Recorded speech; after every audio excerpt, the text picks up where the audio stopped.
Phil Grimaldi. He is a retired NYPD homicide detective with 22 years experience. He now co-hosts the podcast Police Off the Cuff. Phil, I keep wondering, I said it off the top of this show, I keep wondering if the NYPD and any other agencies helping them know who this guy is already. And they just don't want to say they know because they don't want him going underground.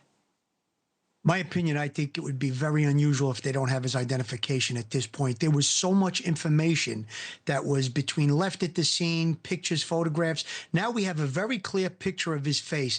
And that thing that you just played with Laura, that was great because that showed all the different cameras that are in the city. There's public cameras, there's city cameras, there's government cameras, there's all different types of stuff. Security cameras just happen to be everywhere. Post 9/11, the government put cameras everywhere in Manhattan. I think that the detectives are leapfrogging from one camera to the next. They get him on this camera. He's going north, so they go a little further to the next camera. That's how they're putting his movements together, both before and after the incident that took place.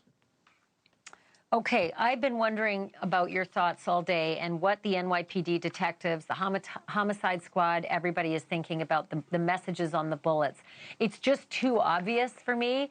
It's too specific.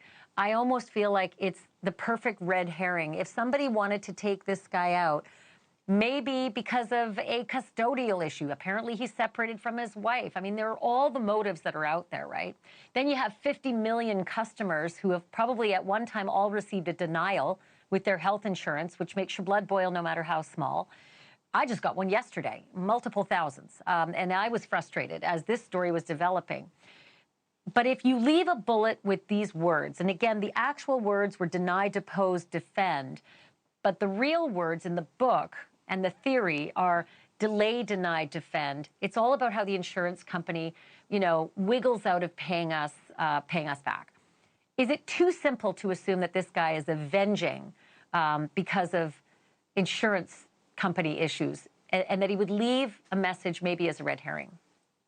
I thought of that myself. I said that earlier on the podcast that we did.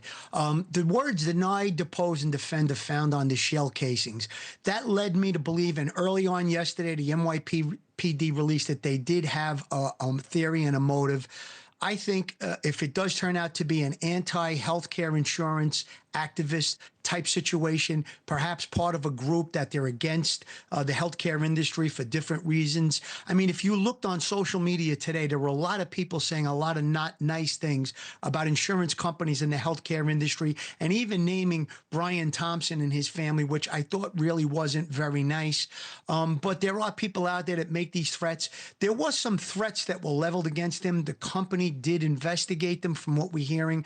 However, I don't think that they thought that the threats rise to the level where he should have a security team. Had he had a security team, I did personal protection on the NYPD myself.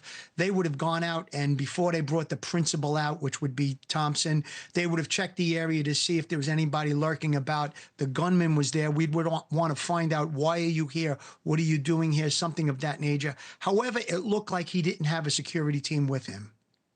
Thanks for watching. Go to joinnn.com to find NewsNation on your screen. And don't forget to click the red subscribe button below to get more of NewsNation's fact-driven, unbiased coverage.